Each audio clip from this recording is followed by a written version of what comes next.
Balai Cingkrong berdiri tahun 2019. Dan ya awal tahun kita mulai pembangunan awal tahun dari Januari, Februari, Maret. Itu pembangunan? Iya, terus pembangunan. Kemudian openingnya, launchingnya? Launching kita 10 April. 10 April. Oleh beliau Ibu Bupati. Bu Sri Sumarni. Iya, Bu Sri Sumarni. Iya, kita Fun and Edu. Ya. Jadi saya berharap orang yang datang ke Balai Cingkrong ini dia dengan perasaan senang. Tapi juga ada edu di sini. Contohnya kita punya dakon, kita punya membatik. Sekarang masih ada? Masih cuma ada, tersimpan ya karena pandemi ini ya. Oke. Terus aneka permainan jadul kayak egrang, ada bakia, ya. Oh gitu ya, ada semua gitu. ya.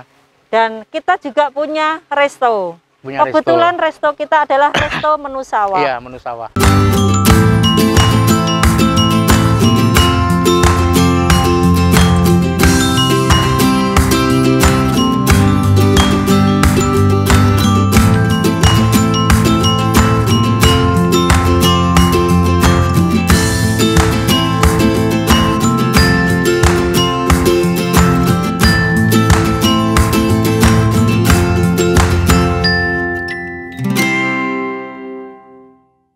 Sebelum menonton lebih lanjut video ini, bagi teman-teman yang belum subscribe, silahkan klik tombol subscribe dan klik tombol lonceng notifikasi untuk mendapatkan update video-video terbaru. Dan jangan lupa like, komen, dan share.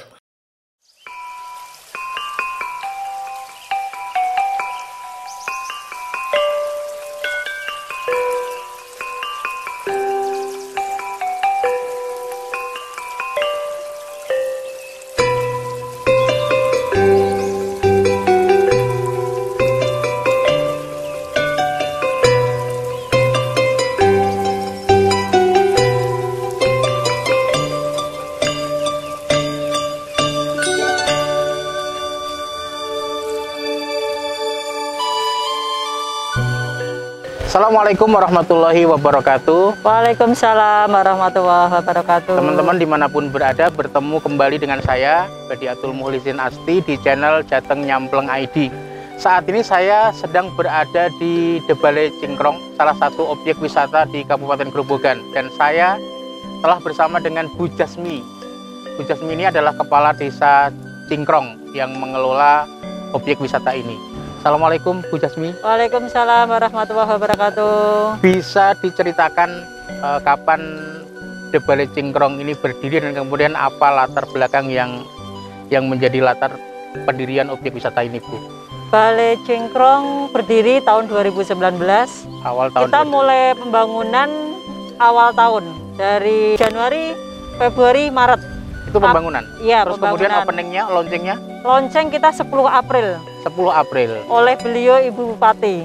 Bu Sri Sumarni. Iya, Bu Sri Sumarni. Setelah launching, kita mendirikan waktu itu karena saya cari momen. Karena kita mendekati Lebaran, liburan, makanya kenapa saya harus launching bulan itu. Ya. Objek wisata ini dikelola oleh BUMDes. Iya, BUMDes Desa Cingkrong. Iya. Dan apa Bu yang melatar belakangi sehingga kemudian panjenengan bersepakat untuk mendirikan objek wisata ini? Berawal dari kita digembar-gemborkan untuk mau selalu berinovasi. Dan kebetulan ini adalah masa periode Desa Cingkrong ini. Baru pertama kali menjabat? Enggak, saya sudah 3 periode. Oh, 3 periode, Mas. Makanya saya ingin mengapresiasikan sesuatu yang lebih untuk desa saya.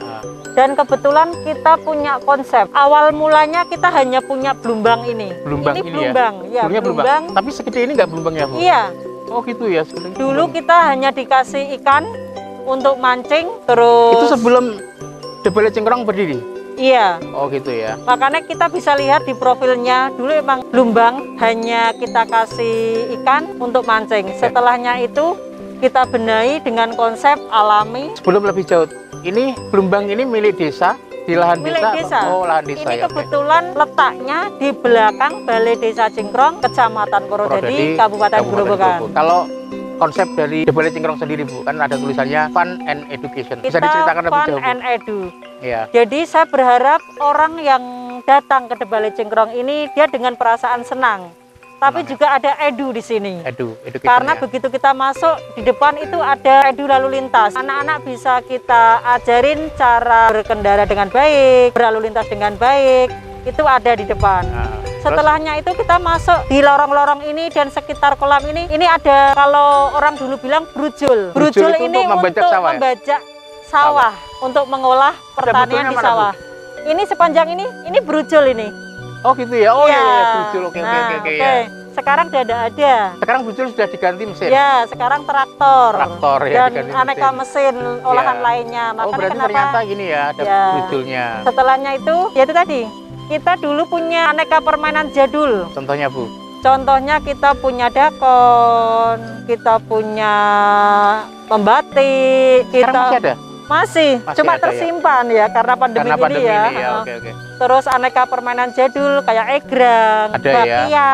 Oh gitu ya, ada semua gitu. Ya. Jadi memang kita mengumpulkan semua aneka permainan tradisional di Bale Cingkrong ini. Makanya kami berharap dengan konsep kita anak-anak sekarang tidak harus main gadget. Ayo datang ke Bale Cingkrong karena di Bale Cingkrong ini kita bisa mengenang masa tempo dulu, masa jadul. Untuk orang tuanya mengenang, tapi untuk anak-anak mengenalkan, menggalakkan kembali permainan tradisional. Memberikan edu, ini loh permainan zaman tempo dulu. Dan kita punya lesung untuk kotean. Untuk kotean ya. Ya, kadang ibu-ibu PKK beraktivitas di sini untuk bermain lesung itu, tari lesung. Itu pun juga ada edu di situ karena dulu kita sebelum masak nasi kita pakai nutu. Nah, nutu itu alatnya yaitu tadi lesung. Lesung dan kemudian ada alu. Ada alunya. Ada alunya. Alunya itu yang digunakan untuk kotean juga bisa. Dan boleh kami ceritakan konsep di kita ini fun and edu. Jadi kita punya aneka beberapa permainan. Kita punya bebek goes. Ya, bebek goes. Anak-anak bisa bermain untuk di Blumbang ini ya Bu ya. Ya, dan harganya murah, cukup murah. 5.000 sepuasnya. Sepuasnya, nggak ada dibatasi jam. Ya. Di samping itu kita punya kolam ciklon. Itu pun juga edu. Karena dulu kita sebagai remaja bermain di lumbang, di kali, di parit itu sudah sesuatu yang luar biasa. Makanya kenapa kita munculkan kembali. Kita punya kolam ciklon. Itu juga cukup murah, 5.000 sepuasnya. Dan juga kita ada spot selfie ya Bu ya? Ya, ada spot selfie. Terus kemudian apa lagi Bu? Kita ada dermaga. Terus kita punya outbound. Dermaga itu biasanya juga untuk selfie ya Bu ya? Iya, selfie dan kemudian ada wahana outbound ya? Iya, kita juga punya wahana outbound dan kita ada saung-saung ini untuk family time. Biasanya mereka dengan bapak ibu bermain dan kita juga punya resto. Kebetulan resto kita adalah resto menu sawah. Iya, menu sawah. Nanti sebelum ke sana Bu, jadi dengan konsep fun dan edu kayak seperti itu, berarti yang disasar adalah keluarga. Anak dan keluarga ya. Jadi family time. adalah wisata keluarga ya Bu. Iya, wisata keluarga. Wisata keluarga. Kalau orang tua bisa mengingat masa lalu, kalau anak-anak bisa dikenalkan dan kemudian digalakkan kembali, diantaranya ada permainan tradisional. Iya. Nah, sekarang terkait dengan kuliner Bu. Karena tadi sejak awal, tadi Bu Jasmi sudah menyatakan bahwa ketika kita masuk sudah ada brujul ya. Brujul itu adalah alat tradisional untuk membajak sawah. Dan kemudian di sini menu yang diunggulkan atau yang diangkat adalah menu sawah. Maksud dari menu sawah itu apa Bu? Jujur, saya dulu terinspirasi untuk menu apa ya yang mau saya tonjolkan di sini. Kebetulan penduduk saya hampir semua rata-rata adalah petani. Dan mohon maaf kalau Bu Jasmi sendiri latar belakang orang tua petani juga ya. Jadi sudah akrab dengan brujul, dengan macam-macam kayak gitu ya. Iya, jadi aneka pernak-pernik hidup di desa dengan notabene segala keterbatasan, segala kesederhanaan itu akhirnya saya munculkan. Anak-anak sekarang kan taunya makanan yang junk food, makanan yang cepat siap saji gitu ya, dan saya pengen memperkenalkan ini makanan kuliner khas tempo dulu. Nah, makanya kenapa kita punya menu. Ada berapa menu sawah? Iya. Kita menu Daud. Menu Daud pertama. Jadi filosofi menu Daud itu apa? Karena kita mau tanam padi di sawah, itu harus mencabuti benih. Benih yang sudah ditabur, kemudian itu dicabut. Itu namanya Daud. Daud ya. Makanya kita ada menu Daud. Menu Daud itu apa aja Bu? Di dalam menu Daud itu apa aja? Menu Daud itu cukup sederhana. Cukup tahu, tempe, telur, pakai lombok hijau, pakai kuah nyemek-nyemek dan dikasih suun. Itu namanya menu Daud. Apakah menu itu juga terinspirasi dengan nyata yang dulu. Iya, Iya, keseharian dulu kita Kalau Daud itu menunya seperti petani, itu. ya begitu kita mau Daud gitu, kita menyajikan menu seperti itu. Kadang ditambahin sama uyah goreng atau Uyah goreng. bubuk. Uyah Nah, goreng itu. ya. Uyah goreng itu serundeng versi Serundeng gurih asin, ya. ya. Versi gurih, versi asin ya. Iya. Itu menu Daud ya Bu ya. Kalau Iya. yang kedua kemudian menu tandur. Menu tandur, ya. Tandur itu Dari bibit tadi kita tanam. tanam. Nah, Tanamnya petani tandur tadi, noto karo ya. mundur ya. Ya. Makanya nandur noto sambil mundur. Ya, karo mundur Berarti ya. setiap tandur pasti perilakunya seperti itu. Tidak bisa kita noto main maju, main kanan kiri, enggak, Ya, pasti bisa. mundur. Ya, mundur. Makanya dinamakan nandur. Nandurnya terus Nah, kemudian menu tandur itu kita cukup sederhana. menunya Tandur apa, Bu? itu hanya apa, Pak? Oseng kates, Pak. Oseng kates ya. Ya, di pedesaan kita banyak pepaya. Oseng kates maksudnya itu oseng katesnya buahnya atau daunnya, Bu? Buahnya. Buahnya ya? Iya. Buahnya ya. Daunnya juga? Iya, bisa juga. Bisa juga. Makanya Ya? kita memanfaatkan yang ada. Oh gitu ya. Memanfaatkan yang ada di desa kita. Nek wong desa meh tandur ya cukup Metik ya. caca, dirisi lombok, berambang bawang, dikasih garam, kasih kecap dikit ya. Itu Berarti udah itu, menjadi itu sebenarnya salah satu strategi ketahanan pangan desa ya Bu ya, di Nah. kampung ya. Di sekitarnya sudah disediakan bahan pangan yang melimpah. Terus setelah Daud, tandur dan kemudian matun. matun. Ya. Matun itu diceritakan dulu Bu, Ya, karena banyak oke. generasi muda Jadi yang kita ada menu matun. Menu matun itu apa? Ya. matunnya dulu. Matun itu adalah menyiangi, membersihkan gulma yang ada di ya, mungkin sekitar. tumbuh rumput ya. Ya, bisa rumput-rumput dan mungkin tanaman liar yang Gitu ada ya. di tanaman Di padi padi kita. itu. Kemudian itu dihilangkan, itu namanya matun. Ya, itu namanya matun. Nah, ini anak-anak sekarang kan belum tahu, Oh ya. khususnya yang di kota. Matun itu apa? Oh, matun itu ternyata membersihkan gulma. Gulma dari tanaman padi ya. Ya. Terus menunya apa? di Menunya dalamnya? cukup sederhana, gudangan, Pak. Gudangan itu juga metik dari aneka lingkungan sekitar. Iya, gudangan. Gudangan yang kalau biasa kalau di sini apa Bu? Misalnya Ya, untuk mungkin kondimen, ada kacang panjang, kacang panjang, daun paya, daun pepaya, terus daun-daunan. Daun-daunan, ya. Kita kasih bumbu parutan kelapa, itu namanya gudangan. gudangan. Dan di dalam gudangan itu kita khasnya apa, Pak? Dikasih gereh. Oh, gereh. Ya. Gereh petek atau gereh apa? Ya, intinya aneka gereh Anak ikan gereh ya, asin. ikan asin ya. Ya. Itu menu khas kampung ya, Bu, Iya, ya? menu khas kampung Kampung. banget. Intinya emang kita ndak Iya. aneh-aneh, cukup seperti itu. Setelah tandur kemudian panen. Ya, Menu panen. Menu panen emang kita rada istimewa. Ada daging. Oh, ada daging. Jadi kita sayur becek. Tahu ya sayur Oh, sayur becek? becek ya. Nah, Becek khas Gerobokan ya, khas Bu ya. Gerobokan. Nah, itu oke. jadi menu Kalau panen kita. Jadi tradisi di Cingkrong ini juga itu ya Bu ya. Ternyata sayur becek itu nggak hanya di hajatan tapi juga di saat panen ya. Ya, ya, karena mengungkapkan rasa syukur. Iya, syukur. Kita oke. sudah panen, makanya agak ada lumayan barang mewah kalau Iya. menurut Dan yang petani. menjadikan istimewa itu kalau kita mengenang tempo dulu itu para petani makan di pinggir sawah pakai alas daun. pakai alas daun. Kita masih seperti itu. Iya, masih seperti itu ya. Oke. Ya, Nanti saya akan mencicipi Bu ya, mencicipi. Ini Bu harapan, ini kan pandemi, mungkin bisa diceritakan sekilas setelah menikmati setahun berdirinya Debale Cingkrong dengan wah mungkin arus lalu lintas pengunjung yang luar biasa dan kemudian pandemi. Bisa diceritakan sedikit tentang terkait dengan pandemi Bu? Saya boleh cerita, ini menjadikan pembelajaran kita ya, yang Iya. awalnya kita setelah dari launching, kita banyak antusias dari warga sekitar Gerobokan, bahkan luar kota, Luar kota. karena emang momennya waktu itu kan lebaran. Iya, Jadi lebaran. orang pulang kampung, kita sudah berdiri dan mereka cari tahu.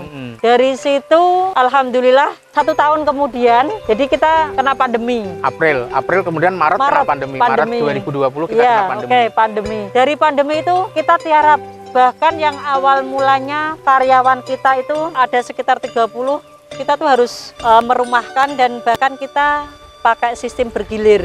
Kita pakai shift dan akhirnya sampai saat ini ya kita prihatin. Bertahan ya. Semoga kita bisa bertahan, semoga, karena jujur untuk biaya operasional buah wisata itu lumayan mahal. Lumayan mahal untuk perawatan. Karena untuk perawatan, untuk gaji karyawan. untuk listrik, intinya itu dulu. Iya. Karena emang karyawan di kita kan emang kebetulan anak-anak, semua anak-anak sekitar kita. Dulu emang saya punya prinsip itu menciptakan lapangan pekerjaan. Makanya kenapa saya dirikan ini. Tapi ternyata di tengah perjalanan kita tidak tahu Iya. ada pandemi seperti ini, ya akhirnya dan yang itu berlaku bagi semua objek wisata ya Bu ya? Iya, saya rasa iya. Ya. Tidak wisata aja Pak, mungkin semua pengusaha ya, semua pasti pengusaha, berdampak. Termasuk pengusaha hotel, macam-macam ya Bu ya. Terus ini harapan Bu setelah pandemi, mudah-mudahan pandemi segera berlalu dan harapan panjenengan seperti apa ke depannya? Untuk harapan saya ya, mungkin pemerintah harus paham memang semua berdampak dan yang kita butuhkan saat ini adalah support dari pihak pemerintah, untuk tetap kita bisa bertahan, dan saat ini memang kita dibatasi untuk jam pengunjung ya, dan protokol kesehatan tetap dijalankan dengan baik, tapi paling tidak dibalik semua itu karena ini terkait hajat hidup orang banyak. Ya semoga nanti ada kebijakan yang lebih pro ke kita dalam hal ini ya, supaya kita disupport apapun itu bentuknya. Kalau yang panjenengan support konkret yang panjenengan harapan apa Bu? Ya bisa dibilang kita kalau foto wisata dibatasin jamnya. Iya, pengunjung juga berpikir ya, pasti untuk datang. Intinya panjenengan berharap pemerintah terutama yang terkait, misalnya terkait itu memiliki kebijakan yang peduli terhadap objek wisata, sehingga objek wisata itu setidaknya bisa bertahan lah biar di tengah pandemi. Karena kalau berkembang nantilah saya pikir ya. Kalau sekarang bertahan aja dulu. Bertahan aja dulu ya. Oke. Terima kasih Bu Jasmi atas obrolannya. Dan nanti saya akan mencicipi menu-menu sawahnya Bu ya. Oke, siap. Terima kasih, mudah-mudahan pandemi segera berlalu dan Debele Cingkrong bisa kembali pesat pengunjungnya seperti kemarin-kemarin. Amin, ya. Amin. Dan semoga pandemi ini segera berlalu. Amin, amin, amin, amin, amin, amin, amin.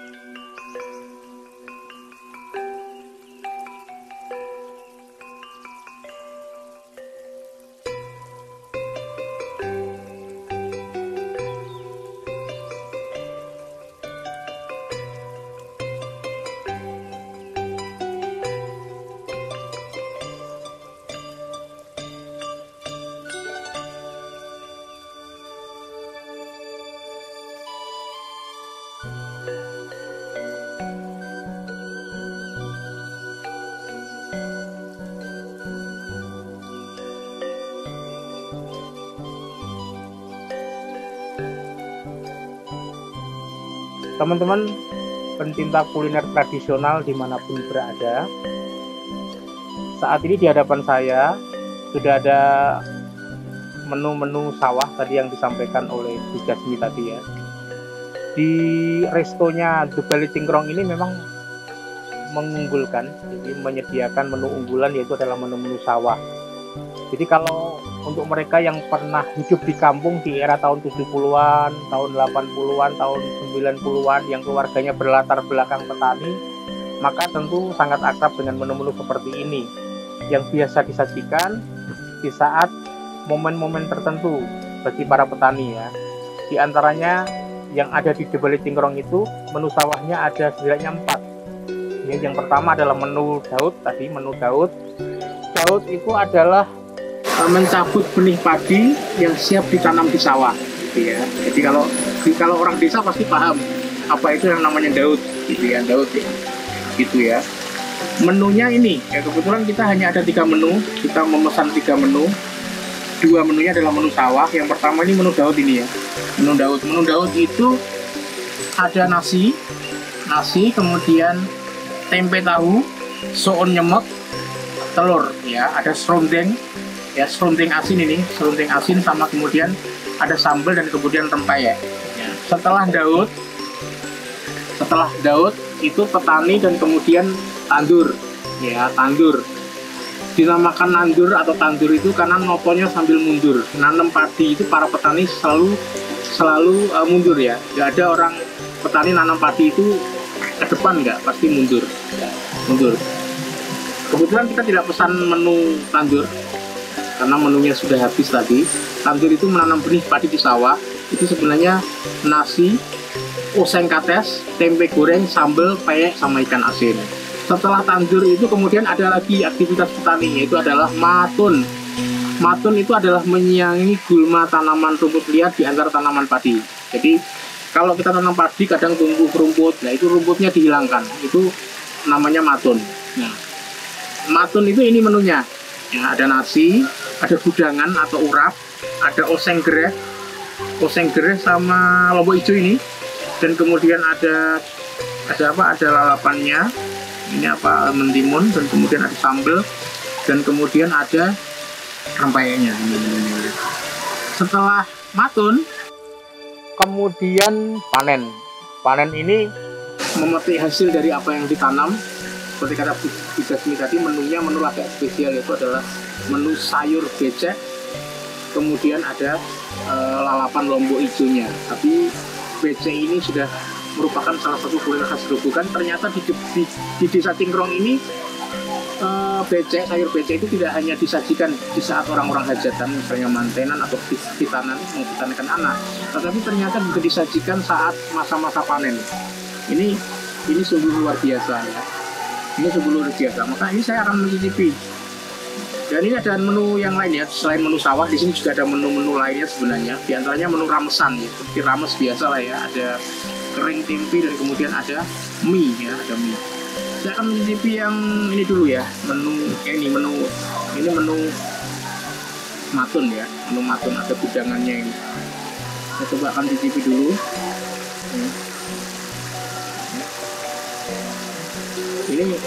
Ini harusnya tidak pakai sendok kalau makan ya.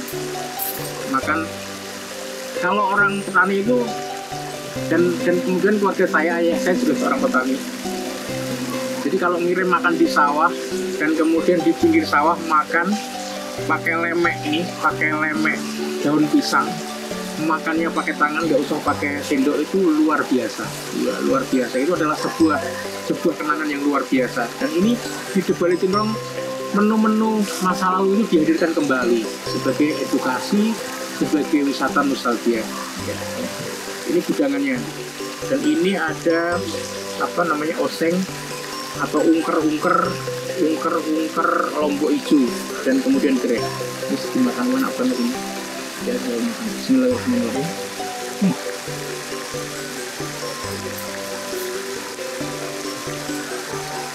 Gudangan sama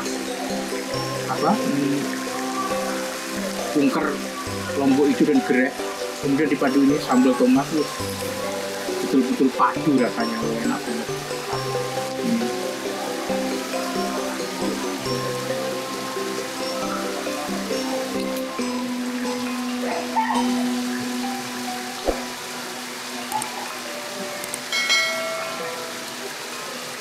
Nyampleng tenang.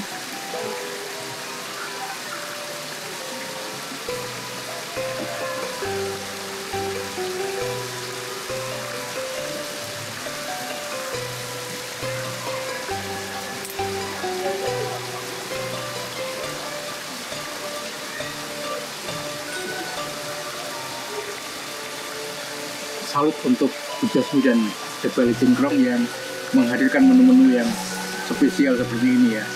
Menu-menu masa lalu untuk kita bernostalgia, nyampleng senang. Dan saya juga akan mencicipi yang menu Daud ya. Menu Daud ini ada telur, ada tempe, dan kemudian ada soun nyemek. Bahasanya nyemek. Nyemek itu antara berkuah dengan goreng. Dan ada juga ini ada serunding asinnya ya. Serunding asin atau amis? Iya, serunding asin. Coba ya, paduan soun nyemek, kemudian ada tahu tempe, dan kemudian ini ada sambalnya. Ini menu Daud ya, keren menu-menunya ya. Saya makannya pakai tangan ya.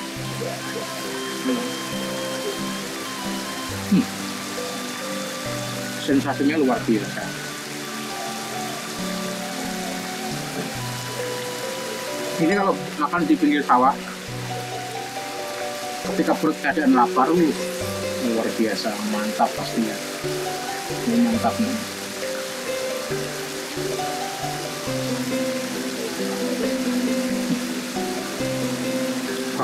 Tapi ayi ala irofi dimati kaliban nikmat, mana lagi yang akan kalian pisahkan.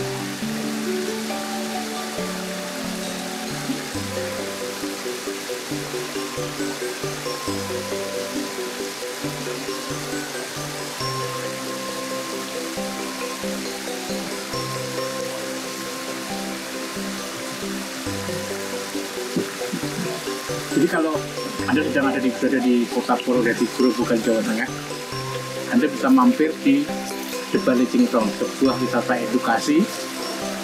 Tidak hanya Anda terhibur di sini, asik-asikan di sini, tapi juga Anda bisa mendapatkan banyak edukasi di sini, termasuk juga bisa menikmati menu-menu sawah, menu-menu tempo dulu yang luar biasa. Sangat recommended, Nyampleng Sengan.